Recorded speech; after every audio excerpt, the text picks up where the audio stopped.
بسم اللہ الرحمن الرحیم۔ السلام علیکم۔ ایک طرف پاکستان کے اندر سیاسی عدم استحکام ہے اور دوسری طرف دہشت گردی کے واقعات مسلسل بڑھتے جا رہے ہیں۔ پاکستانی حکومت افغانستان کی طالبان عبوری حکومت سے یہ شکوہ کر رہی ہے، لیکن ٹی ٹی پی کو اب بھی افغانستان سے سہولت مل رہی ہے، جس کی وجہ سے آج army chief general Asim Munir نے اعلان جنگ کر دیا ہے۔ دہشت گرد خوارج کے حوالے سے آج کی ان کی گفتگو انتہائی اہمیت کی حامل ہے اور آنے والے دنوں کے اندر ایک گرینڈ آپریشن کا اندیا دیا گیا ہے۔ اس کی تفصیل میں نے آپ کے سامنے رکھنی ہے۔ عمران خان رہا ہو گیا تو پھر بلاول اور مریم کا کیا بنے گا؟ چونکہ اگلے 30 سال کی جو پلاننگ انہوں نے بنائی ہے وہ فیل ہو سکتی ہے۔ آج بلاول زرداری نے قومی اسمبلی سے خطاب کرتے ہوئے بڑا عام انکشاف کیا ہے۔ اس کی تفصیل آپ کے سامنے رکھوں گا۔ زمان پارک میں عمران خان کی گرفتاری کے بعد وہاں پر ایسی ڈیوائسز لگائی گئی ہیں جس سے انٹرنیٹ کے ذریعے وہاں نہ کال آ سکتی ہے نہ جا سکتی ہے، کنیکٹیوٹی متاثر ہو گئی ہے۔ آج ایک عام تحریک انصاف کے جو وکیل ہیں انہوں نے اس کا بڑا انکشاف کیا ہے، اور یہ آخر کون کر سکتا ہے اس پر بھی بات کریں گے۔ امید ہے آپ سماعت کریں گے اور اپنے قیمتی فیڈ بیک سے ضرور آگاہ کریں گے۔ آج پے در پے ہم نے دیکھا بہت زیادہ سیاسی گہما گہمی رہی۔ عمران خان سے ان کے جو وکیل ہیں ان کی طویل ملاقات ہوئی، پر عمران خان نے جو قوم کے نام اور پارٹی رہنماؤں کے نام پیغام دیا ہے وہ بھی ان تک پہنچا دیا گیا ہے، کچھ پبلکلی اور کچھ جو ہے وہ محتاط انداز کے اندر۔ اور اس کے ساتھ ہی ہم نے دیکھا ہے الیکشن کمیشن آف پاکستان کی طرف سے بھی عام اناؤنسمنٹ آئی ہے، لیکن جو شاہ محمود قریشی اور وکلاء نے آج نیشنل پریس کلب اسلام آباد کے اندر پریس کانفرنس کی ہے، اور وہاں پر جو عمران خان کے وکیل انہوں نے ایک بڑا انکشاف کیا ہے وہ بڑا حیران کن ہے۔ اب ظاہر ہے پولیس والے زمان پارک گئے ہیں یا ایجنسیز کے لوگ ہوں گے جنہوں نے یہ سارا کام کیا، اور وہاں سے انٹرنیٹ پر نہ کال آ رہی ہے نہ جا رہی ہے، اور تمام جو رابطہ ہے وہ منقطع کر دیا گیا ہے۔ اب اس کے ساتھ ہی کتنی ڈیوائسز ہوں گی جو ریکارڈنگز کر رہی ہوں گی، چونکہ ہر کمرے کے اندر جس طرح وہ گھسے ہیں، جس طرح توڑ پھوڑ کی گئی ہے، اس پر بہت سارے سوالات پہلے ہی اٹھ رہے ہیں۔ لیکن آج جو ہے بتایا گیا ہے کہ زمان پارک میں کچھ ایسی ڈیوائسز لگا دی گئی ہیں جس سے انٹرنیٹ کا استعمال اور کال نہیں ہوتی۔ چیئرمین عمران خان خود گرفتاری دے رہے تھے، لیکن ان سے بدتمیزی اور غیر انسانی سلوک کرتے ہوئے ان کے منہ پر دہشت گردوں کا کالا کپڑا ڈال کر ان کو گرفتار کیا گیا۔ یہ وکیل ہیں شیر افضل مروت۔ زمان پارک میں غیر قانونی گرفتاری کے وقت عمران خان کے ساتھ ہونے والے غیر انسانی سلوک کے بارے میں انہوں نے تفصیل کے ساتھ بتایا ہے۔ اسی طریقے سے شاہ محمود قریشی جو ہے وہ بھی بتاتے رہے۔ اب میجر گرو آریا اور اس طرح کے جو لونڈے رپاڑے ہیں ان کو لانچ کیا گیا تاکہ دوسرے ملک سے ایسی بات ہوگی تو اس کو آگے جو ہے وہ وضاحت کی جائے گی کہ شاہ محمود قریشی جو ہے وہ ڈبل گیم کر رہا ہے، وہ جنرل عاصم منیر کا آدمی ہے، اور اس طرح جو ہے میں سمجھتا ہوں کہ یہاں کی جو سیاست ہے ہمیں یہاں ہی اس کو ڈسکس کرنے کی ضرورت ہے۔ اب ایک اور بڑی عام گفتگو ہوئی آج قومی اسمبلی کے اندر، جو ظاہر ہے آج آخری دن ہے، کل بلکہ اب شروع ہو جائے گا، تھوڑی دیر میں یہ آخری دن ہوگا جس کے اندر جو ہے وہ حکومت وہ جاری ہے گھر۔ اب نگران وزیر اعظم کون ہوگا کل پتہ چل جائے گا، لیکن اس حوالے سے اس وقت زرداری، نواز شریف، اسٹیبلشمنٹ یقیناً سب رابطے کے اندر ہیں، اور یہ جو حکومت ہے کتنے دورانیے کے لیے ہوگی میں نے آپ کو کل سے مسلسل جو خبر دے رہا ہوں اس کی بہت بڑی تصدیق ہو گئی ہے، لیکن اس کی اگلی ویڈیو کے اندر ہم اس پر بات کریں گے، وہ ایک مستقل موضوع ہے۔ اب یہاں پر جو بلاول زرداری ہیں انہوں نے آج جو گفتگو کی ہے، یعنی ان کو بھی اندازہ ہے کہ انہوں نے جو 15-16 مہینے حکومت کی ہے اس کے اندر کس طرح طاقتور حلقوں کا اثر و رسوخ بڑھ گیا ہے۔ وہ ایک کٹ پتلی کی طرح ناچتے رہے ہیں، جس طرح آخری دنوں کے اندر قانون سازیاں ہوئی ہیں، یہ تو ایک ننگا ناچ ہوا ہے جو تمام پارٹیز جو پی ڈی ایم اور پلس جو جماعتیں تھیں انہوں نے کی ہے۔ حکومت کے لالچ میں آئین، قانون، انسانی حقوق، آزادی، ادارے رائے سب کچھ رون دیا ہے، لیکن پھر بھی اقتدار تو آنی جانی چیز ہے، اور اب جس طرح کے دستخط کر کے دے دیے ہیں الیکشن تاخیر کا شکار ہو جائے کوئی مسئلہ نہیں ہے۔ یہ وہی الیکشن کمیشن ہے جب عمران خان کی حکومت گئی تو اس دوران جب سپریم کورٹ آف پاکستان نے سکندر سلطان راجہ اور سیکٹری الیکشن کمیشن کو بلایا کہ بھائی بتائیے آپ الیکشن کروا دیں، انہوں نے کہا جی ہمیں مردم شماری کروانی ہے اور ہم نے یہ کروانا ہے، ہم نے وہ کروانا ہے، تو 6 مہینے 7 مہینے کا ہمیں وقت چاہیے ہوگا۔ تو یہ گیم انہوں نے کی، لیکن 6-7 مہینے چھوڑ کے 15 مہینے گزر گئے۔ سوال آج بھی ان کا جواب وہی ہے کہ ہم نے تو ابھی مردم شماری جی کروانی ہے۔ یہ ٹیکس پیئر کے پیسے پر پلنے والے جو سفید آتی ہیں یہ اسی طرح تنخواہ لیتے ہیں، اللہ تعالی ان کے دیکھ لیں بندوبست ہوتا ہے، پھر موج مستی لگی ہوئی ہے، اور کوئی پوچھنے والا نہیں ہے، کوئی آئینی قانونی قدغن نہیں ہے، وہ بھی تو یہ آج کل عدالتیں جتنی بے وقت ہو گئی ہیں کوئی اس کی حیثیت نہیں رہ گئی۔ اب یہاں پر انہوں نے کہا جی کہ عمران خان کا گرفتار ہونا مقافات عمل ہے، کسی نہ کسی وقت وہ جیل سے نکل جائے گا، الیکشن کے بعد جو بھی حکومت ادھر ہوگی پھر اس کے خلاف وہی دھاندلی وہی درنا سیاست چلتی رہے گی۔ حکومت اور اپوزیشن دونوں کی ذمہ داری ہے کہ رویہ درست کریں۔ بھائی آپ تو کہتے ہیں عمران خان کا رویہ درست نہیں ہے، تو آپ نے اپنے رویے سے کیا ثابت کیا ہے؟ یعنی آپ 15-16 مہینے، سب سے پہلے تو آپ نے جو مہنگائی، کرپشن اور یہ ساری چیزیں، ابھی سب کچھ کھلے گا لیکن اس کے ساتھ ہی آپ مہنگائی مارچ کرتے رہے، عوام کو مہنگائی میں ڈبو دی آپ نے۔ انڈسٹری آپ جو ہے وہ بڑھانے کے لیے آئے تھے، آپ نے تمام انڈسٹریاں بند کر کے جا رہے ہیں، معیشت کا بھٹا بٹھا کے آپ اپنے کیسز، کرپشن کیسز آپ معاف کروانے آئے تھے، شاید یہی ڈیل تھی آپ کی اور وہ کمپلیٹ ہوئی ہے۔ تو دوسری طرف آپ سے دستخط کروا لیے گئے ہیں کہ اب الیکشن تاخیر بھی ہو جائے تو کوئی غیر آئینی معاملہ نہیں ہے۔ تو اب آپ نے جمہوریت پر شب خون مار دیا ہے، آئین کو آپ نے رون ڈالا ہے، قانون کو پاؤں تلے رون ڈالا ہے۔ تو آپ کون سے جمہوری ہیں؟ کون سا رویہ؟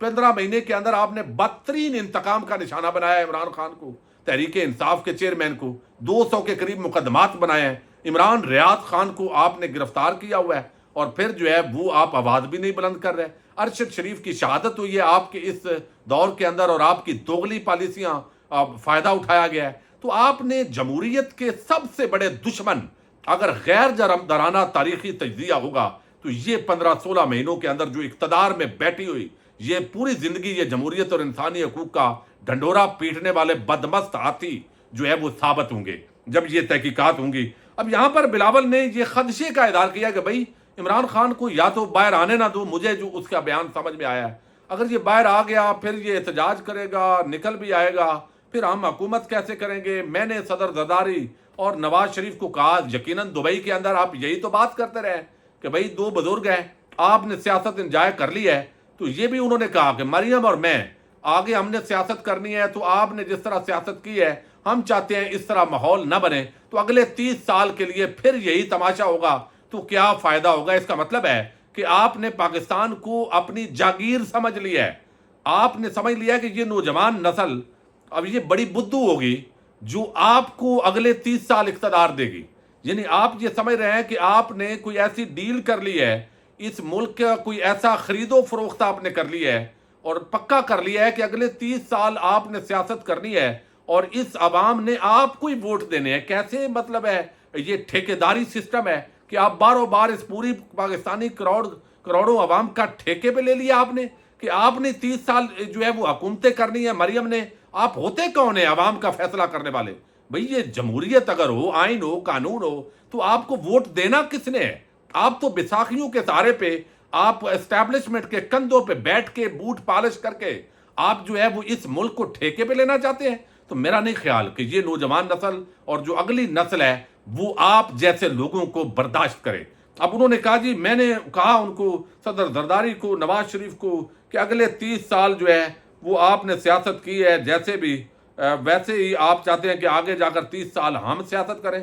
ملک کی 65% آبادی 30 سال کی عمر سے کم ہے، یہ لوگ روایتی سیاست سے تنگ آ چکے ہیں، یہ اب کسی پر بھروسہ نہیں کرتے، ملک کو ترقی نوجوان دے گے، ہم چاہتے ہیں نوجوانوں کو امید برقرار رکھیں۔ کیسے رکھیں؟ جعلی بینک اکاؤنٹس کے دھندے کر کے آپ یہ رکھیں گے؟ صدقے کے بکرے جو جی آئی ٹی نے رپورٹ دی کہ اس کا بل بھی، آپ کی لانڈری کا جو بل ہے وہ بھی وہاں سے جعلی بینک اکاؤنٹ سے مینج ہو، منی لانڈرنگ کے اوپن اینڈ شٹ کیسز ہوں، اور اس کے اندر جو ہے وہ آپ وزیر اعظم بن جائیں، تو یہ آپ بیرون ملک جائیدادیں بنائیں، تو یہ نوجوان آپ پر اعتماد کریں؟ آپ جو روپ بھی بدل کے آ جائیں، آپ 100 روپ بدل لیں کہ آپ اپنے والدین کی طرح نہیں ہیں، آپ اپنے جو ہے وہ خاندان کی طرح نہیں ہے، لیکن یہ لوگ اب شاید آپ کو قبول نہیں کریں گے، آپ بیساکھیوں پر ایک آدھ ٹنیور نکال جائیں گے۔ یہی آپ کی طبی عمر ہے جو آپ کی سیاست کا اب طبی موت جو ہے وہ ہونے جا رہی ہے۔ 40 سال ہی ہوتے ہیں عموماً جو ہے یہ طبی عمر ہوتی ہے کسی بھی چیز کی، اور یہ ابن خلدون سے لے کر بہت ساروں نے اس پر بہت ساری چیزیں لکھی ہیں، اور بدقسمتی ہوگی کہ پھر بھی آپ یہ امید لگائے بیٹھے ہیں۔ اب میں بڑی عام بات کرنا چاہتا ہوں، اور وہ یہ کہ دہشت گردی کا دہر ہے پاکستان شکار ہے مسلسل۔ 9/11 کے بعد تو خاص طور پر پاکستان شکار رہا، پھر جنرل رحیل شریف کے زمانے میں جب مسلم لیگ نون کی حکومت تھی تو یقیناً دہشت گردی کے خلاف بہت